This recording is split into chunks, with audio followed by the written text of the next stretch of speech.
Life was once hard for the eco. We had great engineers and thinkers, but we had lost something. That's when he came from the sky. We called him Exploding Bacon. He wasn't an engineer, but he taught us his strange customs. He called them teamwork and gracious professionalism.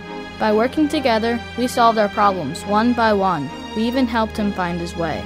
Some say he finally exploded, but I think that Exploding Bacon is still out there, spreading teamwork and gracious professionalism.